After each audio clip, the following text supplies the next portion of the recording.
welcome to Springfield Career Insights. Tonight, we examine the architecture of every marriage. Communication. Not communication as talking, but communication as emotional intelligence, timing, tone, and the discipline to speak without wounding.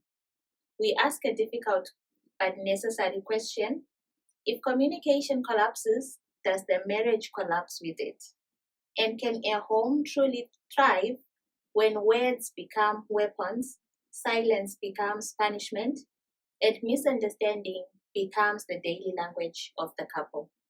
To guide us through this civic interrogation, we are joined by His Excellency Dr. Godfrey Gandawa, President of Springfield Research University and Continental Architect of Education 6.0.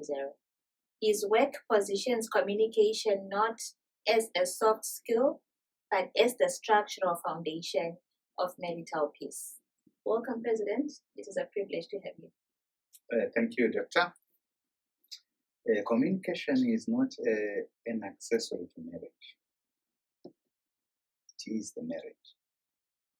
When tone, timing, and emotional maturity collapse, the home becomes unstable.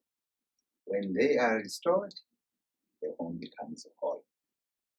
Thank you, Professor. Why do we say communication is marriage, not a part of marriage, but the marriage itself? Thank you, Doctor. So, communication is not an ingredient of marriage. It is the marriage. Everything else, love, trust, intimacy, partnership, peace, lives or dies inside the quality of communication. Communication is the bloodstream. You see, marriage don't collapse because love disappears. They collapse because communication breaks. When communication is healthy, love breathes and trust grows. When it dies, two strangers share a roof. Communication is how two worlds become one. Two different histories, wounds, expectations, and emotional languages meet through communication. Without it, marriage becomes guesswork, assumptions, and distance. So, communication is how love travels. Affection travels through words, reassurance through tone, understanding through listening, healing through honesty. Without communication, love is no vehicle. You see? So, communication transforms conflict. Healthy couples don't avoid conflict. They communicate through it. Unhealthy couples don't fight too much. They communicate too little. You see? So, conflict isn't the enemy. Silence is. Communication builds and rebuilds trust. Trust is not a feeling, advocate. It's a conversation repeated over time. This hate me. This is what I need. This is how we move forward. So communication keeps couples emotionally married. You see? Not just legally married. A license is paperwork. A wedding is an event. A ring is a symbol. Communication is the covenant. It is the atmosphere of the home, advocate. The truth is simple. A marriage is only as strong as its communication. A couple is only as close as their conversations. A home is only as peaceful as the words spoken inside it. Communication is not part of the marriage. Communication is the marriage advocate. Everything else grows from it, or it dies without it. Thank you, Professor. What happens when couples talk but do not understand each other? So, thank you, Doctor. So, when couples talk but don't understand each other, the tragedy is quiet and devastating. The problem isn't silence, is it? It's noise without meaning, words without connection, dialogue without comprehension. So it feels like communication, but it starves the marriage the same way silence does. They become conversational strangers. They speak but don't connect. Explain but aren't heard. Repeat but nothing learns. So it is the loneliness of being together. So every conversation becomes a defense, not a revelation.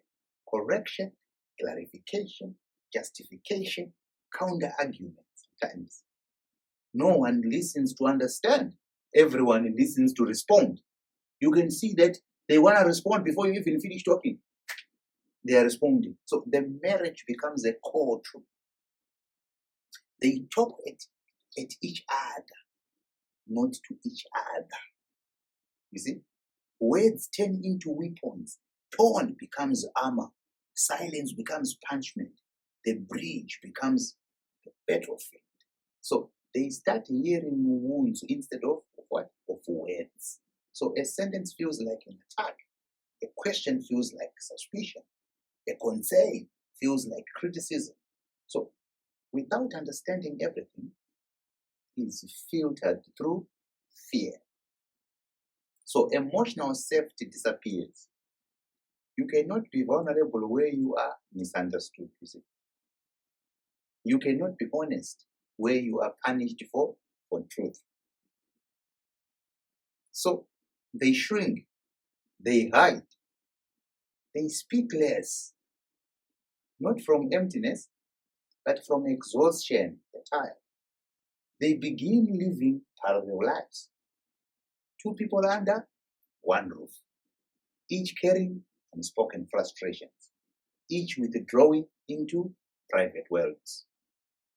So this is how marriages die. Not with shouting, but with misunderstanding. The truth is simple. Talking is not communication. Advocate. Hearing is not understanding. Words are not connection. A marriage survives not because two people speak, but because two people understand. Understanding is the oxygen.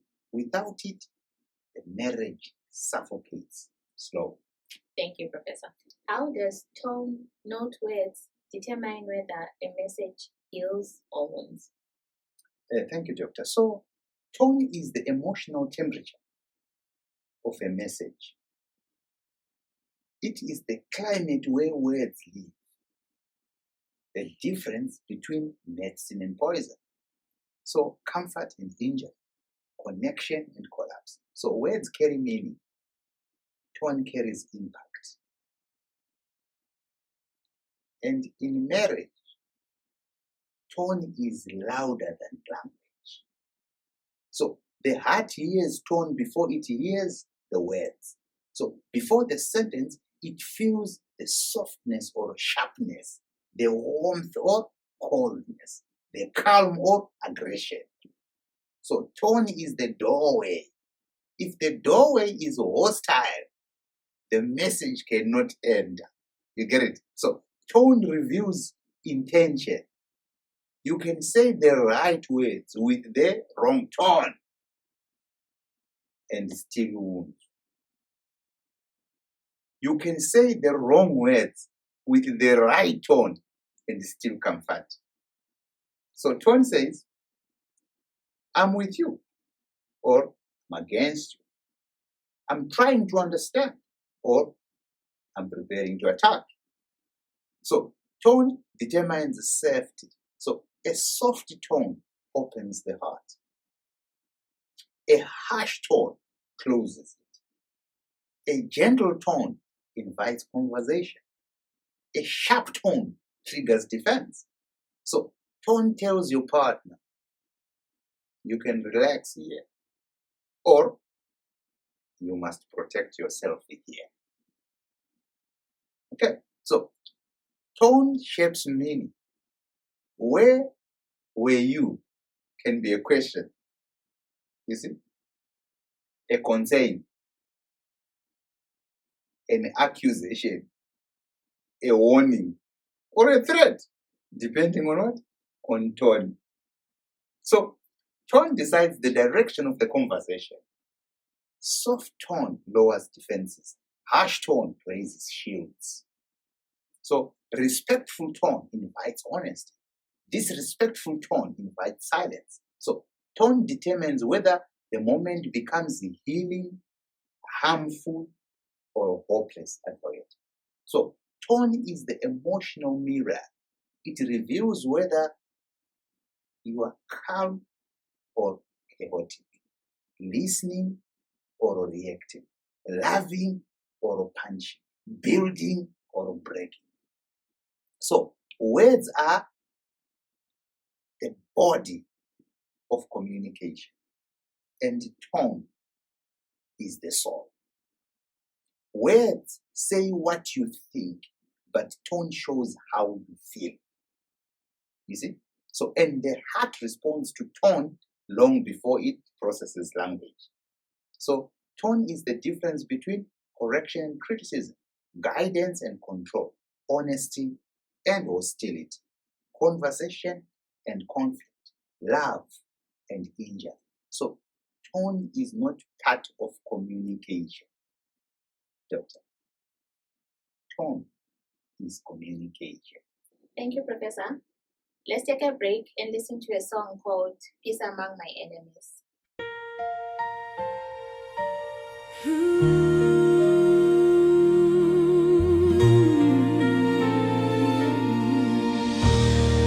They gather in shadows, they whisper in fear, but I walk in light, for the Lord is near.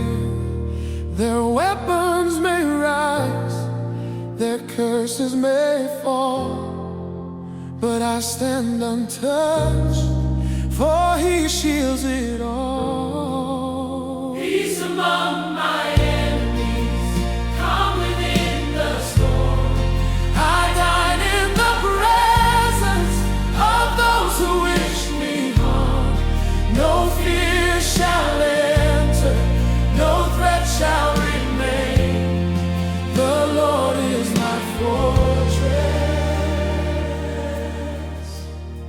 my shelter in pain. They plot in silence, they scheme in vain, but I am anointed beyond their chain. Their numbers may swell, their voices may roar, but heaven defends me. They'll not be more.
Welcome back. Let's continue with our discussion. Why is timing one of the most underrated skills in marriage communication? Thank you, Doctor. So, timing is one of the most underrated skills in marriage because people think communication is about what you say. But communication succeeds or fails because of when you say it. You see? A reasonable message at the wrong moment becomes a wound. A hard truth at the right moment becomes healing. Timing is the invisible architecture of emotional connection. So, timing matters because the heart has windows, not doors. Doors open anytime. Windows open only at the right moment. So, your partner's heart works the same way. There are moments when they are open and receptive, and moments when they are tired, overwhelmed, defensive, or elsewhere. So, speak when the window is closed, and even truth feels like an attack. Timing matters because emotional readiness determines comprehension.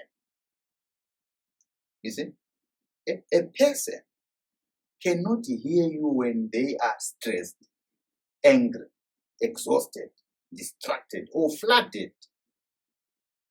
You may be offering clarity. They are receiving pressure. You see? So communication is not just expression, it is reception. So timing matters because conflict has emotional gravity. When emotions rise, logic drops. You see? When someone feels attacked, they shift from connection to protection. So speaking then is like pouring water into a closed bottle. Nothing enters. Timing matters because peace is a better teacher than anger. So hard conversations land better when the room is calm, the tone is soft, the moment is neutral, the heart is steady. So a peaceful moment can carry a heavy truth. So timing matters because marriage is rhythm, advocate, not reaction. Healthy couples wait for the right moment, choose the right emotional climate, sense openness, and hold back when the moment is wrong. This is not avoidance. You see, it is wisdom. Timing matters because love is not just what you say. You see, it is how and when you say it. So the wrong time turns a message into criticism. The right time turns the same message into connection. So the truth is simple, advocate. Couples don't struggle because they lack communication. They struggle because they lack timing. Timing is the difference between connection and conflict, clarity and confusion, healing and hurting, being heard and being resisted. So timing is not a small skill. Timing is emotional strategy, doctor. Timing is relational intelligence. And timing is love in its most disciplined form. Thank you, Professor. What damage is caused when a spouse speaks while angry, emotional, or unregulated? Thank you, doctor. So when a spouse speaks while angry or unregulated, the damage is rarely in the words. It is in the emotional state behind them. Unregulated emotion doesn't communicate truth. It communicates pain, fear, and impulse. And in marriage, that leaves marks that outlive the moment. Unregulated speech destroys emotional safety. So marriage survives on what? On the safety to speak, to be imperfect, to be vulnerable. Anger turns the home into what? Into a battlefield, and it teaches the partner, I must protect myself.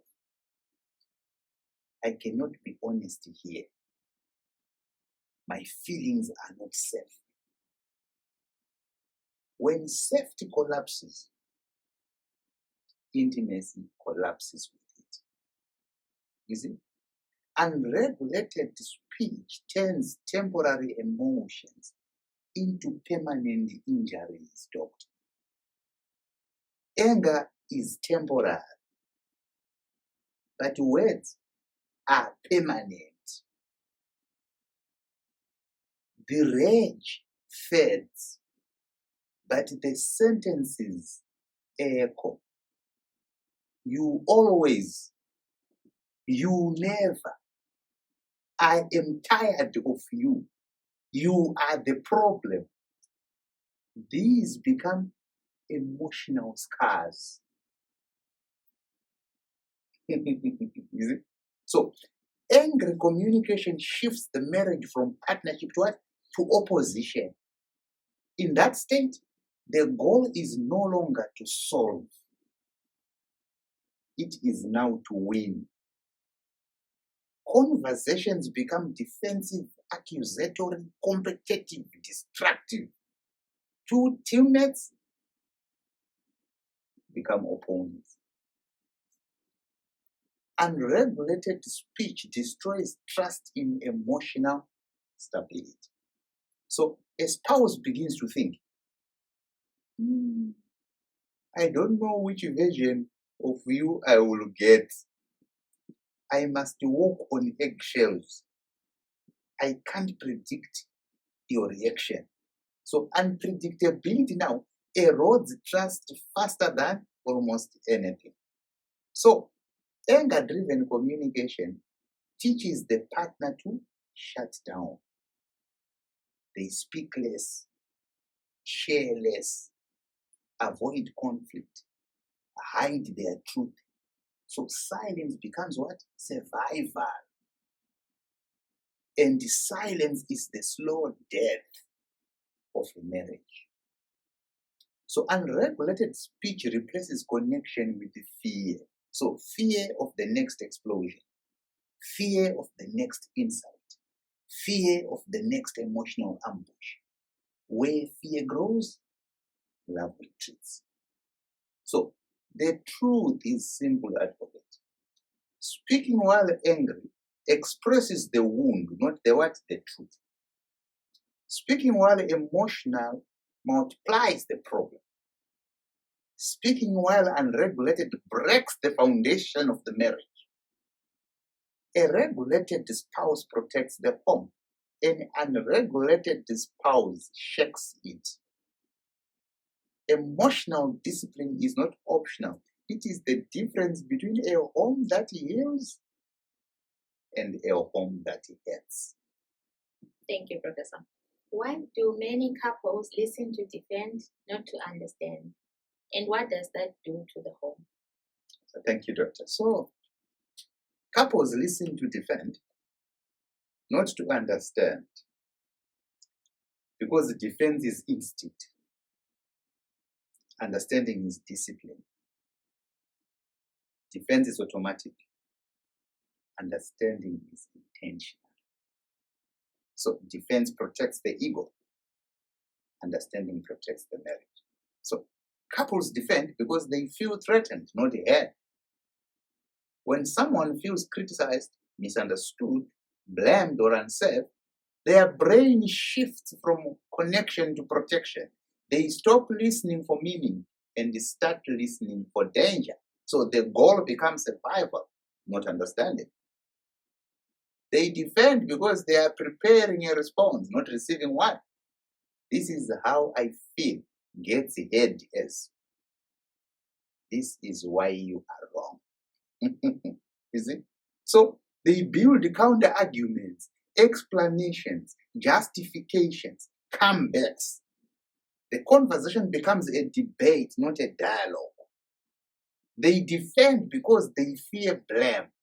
Old wounds, childhood criticism, past rejection, punished mistakes make even gentle feedback feel dangerous. Okay?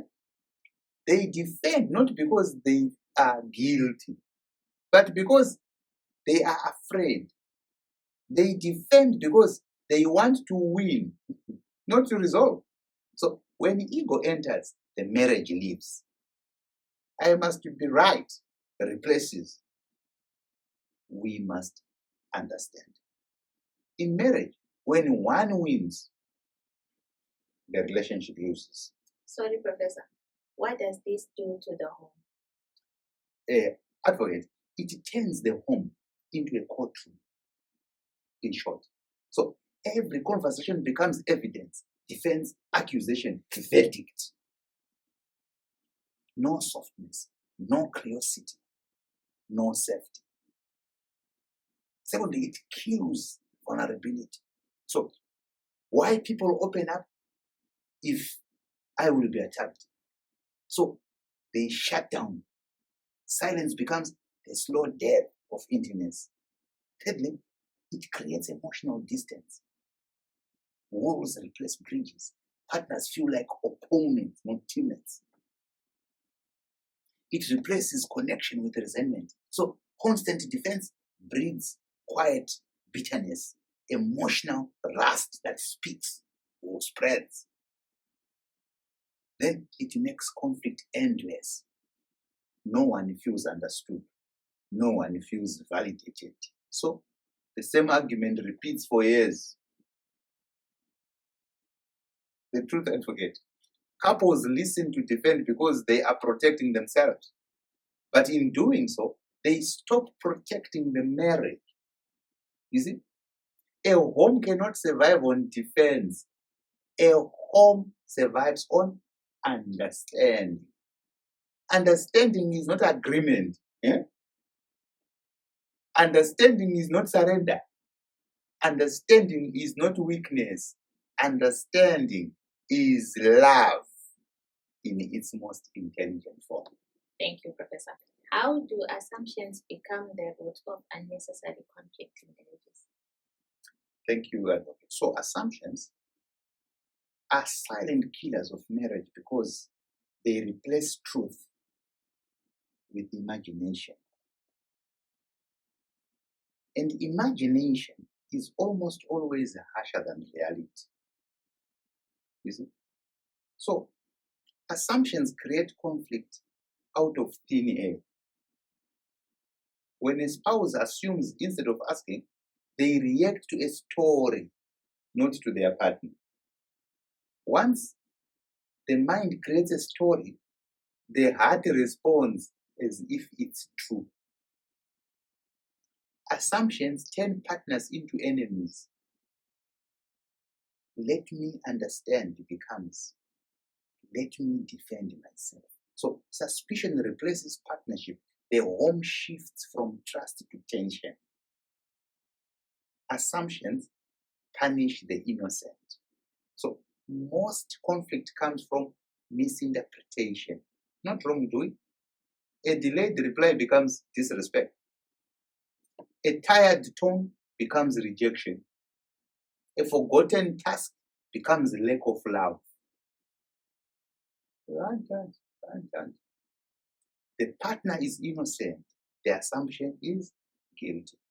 So assumptions block real communication. When you assume, you stop asking, is it? When you stop asking, you stop listening. When you stop listening, you stop understanding. And without understanding, marriage becomes guesswork. So assumptions activate insecurity. They are born from fear, past wounds, overthinking, emotional triggers. So when the conflict becomes bigger than the moment, it becomes what? A replay of old pain. Assumptions about it creates emotional distance. A spouse who is constantly misjudged eventually withdraws. They stop explaining, stop opening up, stop trying. So no one wants to live in a home where they are always wrong in someone else's imagination. So the simple truth is this, advocate. Assumptions create unnecessary conflict because they replace conversation with conclusion, curiosity with accusation, and truth with fear. So a marriage heals the moment partners stop assuming and start asking. Thank you, Professor. Let's take a break and listen to a song called The Courtroom of Heaven.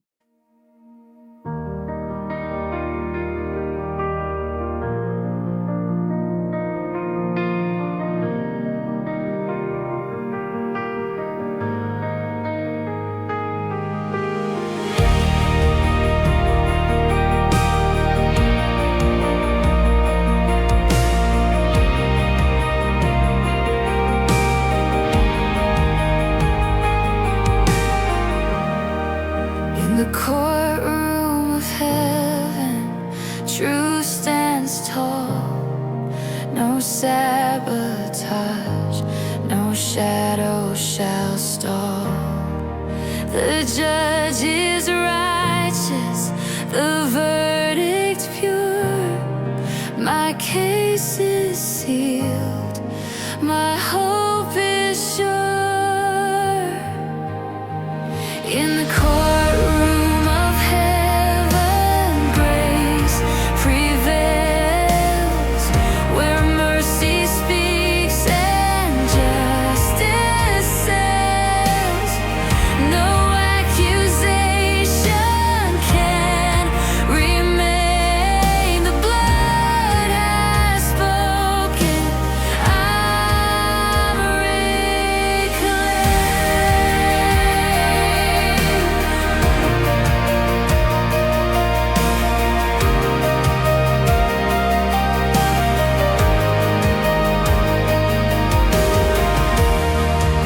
The scroll was read, the gavel fell, the chains were loosed, the prison cell.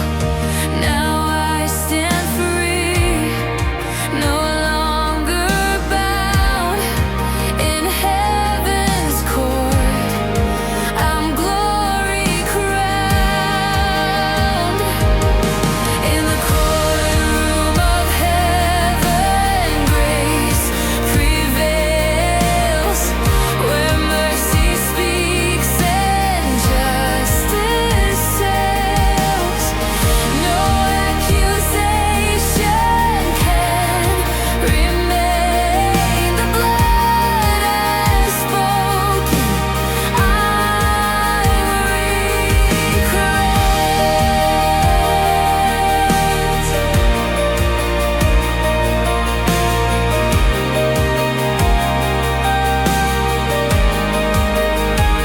Let every lie be cast away. Let truth arise and light the way. My name is written, not erased. In heaven's court, I stand in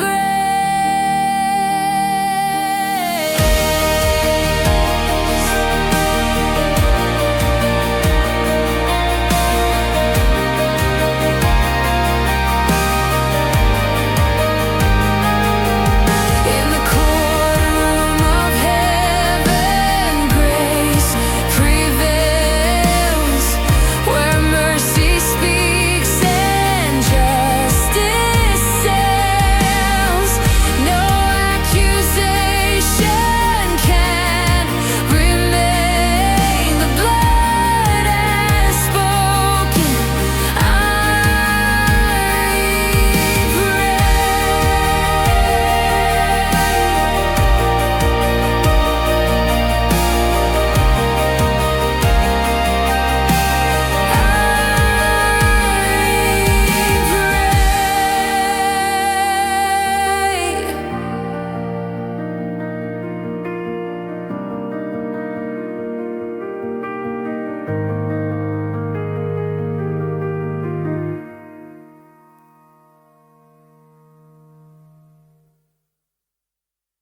Welcome back. Let's continue with our discussion. Why do some spouses jump to accusations instead of asking clarifying questions? Thank you, Doctor. So, some spouses jump to accusations instead of asking questions because accusations feels faster, safer, and more protective. But it destroys the very relationship they think they are defending. So, accusation is a defense mechanism. Questions require vulnerability. So, to ask, you must be open. To accuse, you only need fear. So, accusation say, I'm protecting myself. The question says, I trust you enough to hear your truth. You see? Accusation is driven by insecurity, not evidence. So, when someone is triggered, their mind fills the blanks with the fear. It's not logic, it's emotional panic. You see? Accusation gives a false sense of control. So, accusing first feels like armor against uncertainty, anxiety, or powerlessness. But the armor blocks connection. So, some spouses grew up where questions were punished, you see. So, homes with criticism, hostility, or unsafe communication teach people to strike first. It's learned survival, not intentional harm. And accusation is quicker than emotional regulation. It takes maturity to pause and ask. Help me understand. It takes none to say, you are lying. You are hiding something. You don't care. You see? So instead of saying, help me understand, they jump and say, you're lying. You are hiding something. You don't care. Because it's easy to say that. So accusation is emotional impulsiveness. You see? What does this do to the home? It creates fear instead of safety. It replaces curiosity with conflict. It punishes the innocent. It teaches the partner to shut down. It turns the marriage into a battlefield. So a home cannot survive on accusations. A home survives on clarity. And clarity begins with one simple, mature sentence. Before I assume, let me ask. Thank you, Professor. How does misinterpreting tone, text messages, or delays in response create chaos? Thank you, Doctor. So, misinterpreting tone or text is one of the fastest ways to create chaos in a marriage. And this is happening every day. Because the message you receive is rarely the message your partner sent. You see? A short text becomes an attitude. A delayed response becomes a rejection. A neutral message becomes disrespect. And suddenly, the home is on fire over something that never actually happened. So, text has no tone, you see? So, the mind supplies its own. And the mind rarely chooses the gentle interpretation. It chooses the fearful one, the insecure one, the wounded one. So I always do it when I'm communicating with someone. If they send me a message, we're talking, I can see where the conversation is going. I say, can we talk this in person? I always do that.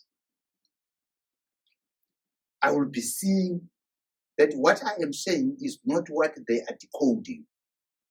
They have their own thing already in their mind.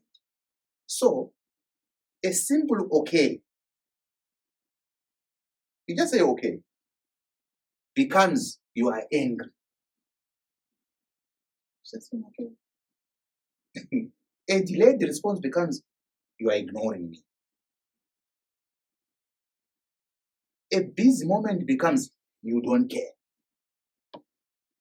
And once the imagination takes over, the heart reacts as if the story is true. Now you are fighting a battle that exists only in your head. And your partner is confused, defensive, or hate because they are being punished for a crime they didn't commit.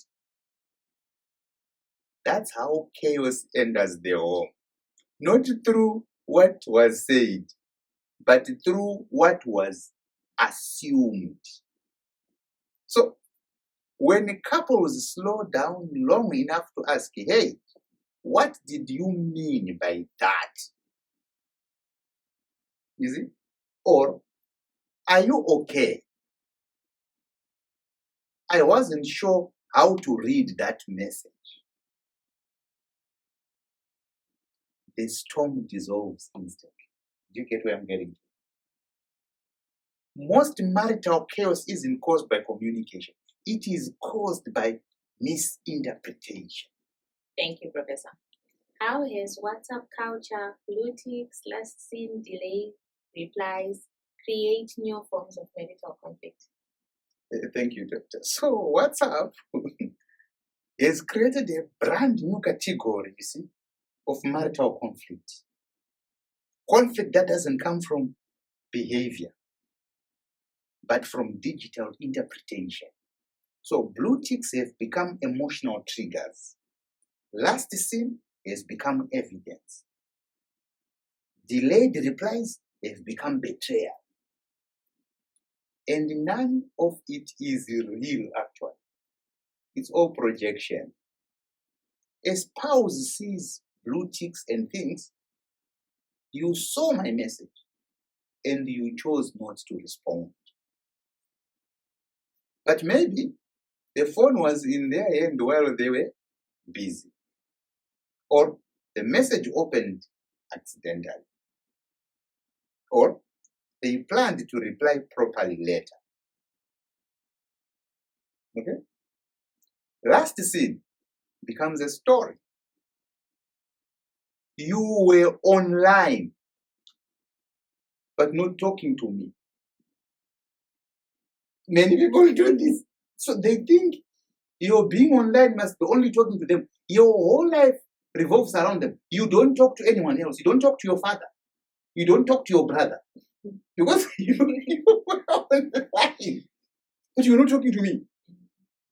But maybe they were checking the time or reading a work message or clearing notifications. You understand? So, and a delayed reply, that one is the biggest storm starter. You see? A delay becomes rejection. It becomes disrespect. It becomes emotional distance. But in reality, the partner might simply be living life. You see? Let me give you an example. If two messages come in, mine and someone's message, even if you read it, you will quickly come to reply to mine and then go back there. Life is happening, isn't it?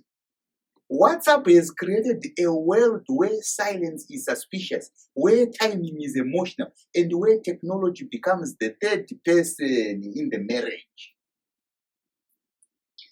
The chaos doesn't come from the app, is it? It comes from the assumptions attached to it. Because the moment a spouse interprets digital behavior through insecurity, the home becomes a courtroom built on what? On imagination, not truth. And that's how WhatsApp culture quietly rewrites the emotional climate of marriage, Doctor.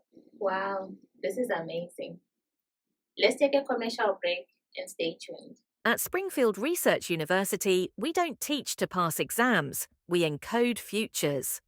Grounded in Education 6.0 and powered by STEMmer, science, technology, engineering, mathematics, medicine and automation, we deliver modular, sovereign learning across undergraduate, master's and doctoral programs. Explore our prospectus, where every curriculum is designed to stematize every discipline, dignify local authorship, and credential transformative knowledge. Be stematized, be sovereign. Here, knowledge is authored, not borrowed. Curriculum is credentialed, not copied. Every graduate becomes an architect of transformation. With 2 annual intakes, March and September, the path to innovation is always open. From the logic of automation to the soul of indigenous intelligence, SRU is where tomorrow is designed. Springfield isn't just a university, it's an epicenter of epistemic dignity. Join the movement. Study where learning governs itself. Springfield Research University, the globe is here. Where are you? Welcome back. Let's continue with our discussion. How can couples learn to express needs without attacking, blaming, or shaming each other? Thank you, Doctor. So, couples learn to express needs without attacking when they realize that a need is not a weapon, it's an invitation. So, most conflicts comes from how the need is delivered, not the need itself. You see? When a spouse says, you never listen, so the partner hears failure. When they say, I feel closer to you when you listen to me, the partner hears desire. Same need, different impact. You see? The shift happens when couples stop speaking from blame and start speaking from what? From truth. You see? I do this when to my students that I supervise. I want to say your work is not good, but I start by saying good things. I say, you did this very well, but you see? So it's same words, but different impact. So blame says, you are the problem. Truth says, this is what I feel and this is what I need. And the moment you speak from feeling instead of accusation, your partner stops defending themselves and starts understanding you. You see? It's not about softening the message, no. It's about removing the attack, because needs are not demands. Needs are not criticisms. Needs are not shame. Needs are the roadmap to connection. And when couples learn to express them gently, the home becomes a place of safety, not battlefield. Thank you, Professor. What daily habits can couples adopt to keep communication open, respectful, and emotionally stable? So thank you, Doctor. So couples keep communication open when they treat it like a daily practice, not a crisis response. So it's the small habits that protect what? The big love. So a simple check-in at the end of the day. How is your heart today? Keeps the emotional doors open. A moment of gratitude. I appreciated what you did earlier. You see? Keeps the respect alive. A gentle pause before reacting. Let me understand you first. You see? It keeps the home safe. And choosing softness in tone, even when the topic is hard, keeps the conversation humane. So it's not grand gestures that make communication work. It's the daily discipline of kindness, curiosity, and presence. So when couples practice that consistently, the home becomes a place where both the hearts can breathe. What does it take for a couple to rebuild communication after years of hurt, silence, or misunderstanding? Thank you, Doctor. So rebuilding communication after years of hate is not a quick repair. It's a slow resurrection. It takes patience. It takes humility. It takes two people choosing the relationship over their pride. The first step is honesty. Not the sharp kind, but the gentle kind. The kind that says, I'm wounded, but I still want us.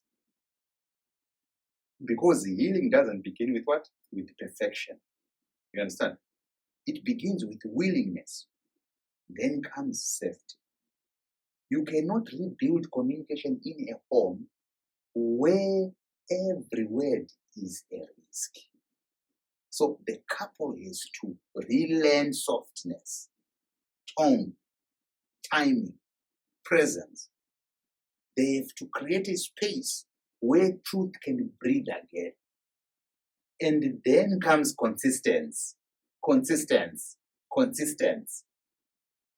No grand gestures, no emotional fireworks, just small, steady moments of connection, daily check-ins, calm conversations, simple kindness. Rebuilding communication is really rebuilding trust. So, and the trust grows the same way as seed grows. You see, quietly, slowly, but powerfully. When both people keep watering it. You don't plant and not water, it will not grow. A marriage doesn't heal because the past disappears. It heals because the future becomes possible again. Thank you, Advocate, for having me. Thank you, President, for reframing communication not as casual conversation, but as the structural backbone of marriage. Your emphasis on tone, timing, and emotional intelligence reminds us that communication is not a soft skill, it is civic architecture. To our audience, if you are ready to transform your communication into a tool of peace, clarity, and emotional stability, Springfield Research University awaits you. Visit www.springfieldresearchuniversity.net and join the mission to structure life and leadership with sovereign wisdom. That brings us to the end of this diagnostic edition of Springfield Career Insights. May tonight's reflections provoke understanding, emotional discipline, and sovereign resilience. I am Clarence, your host. Good night. Hey, hey,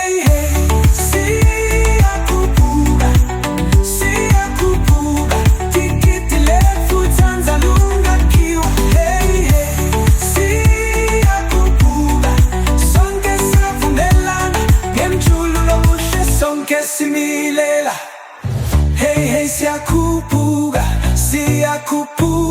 tikitile futhanza lungakhiwa hey hey hey siyakhuphuka sonke siyavumelana ngemjululo omuhle sonke similela. In the heart of Springfield a new dawn breaks with Channel Yamaswati, our future takes shape. Career insights, knowledge shared so bright. Together we rise, reaching new heights. Springfield's calling, let's unite with Channel Yamaswati.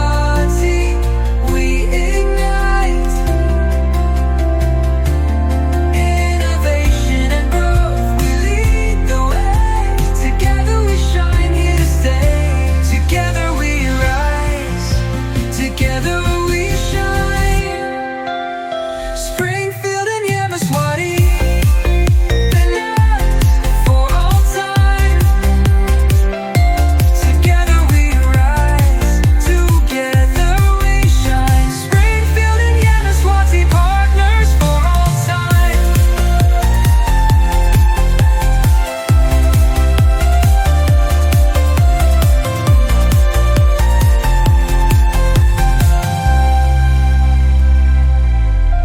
Celebration time, our vision clear.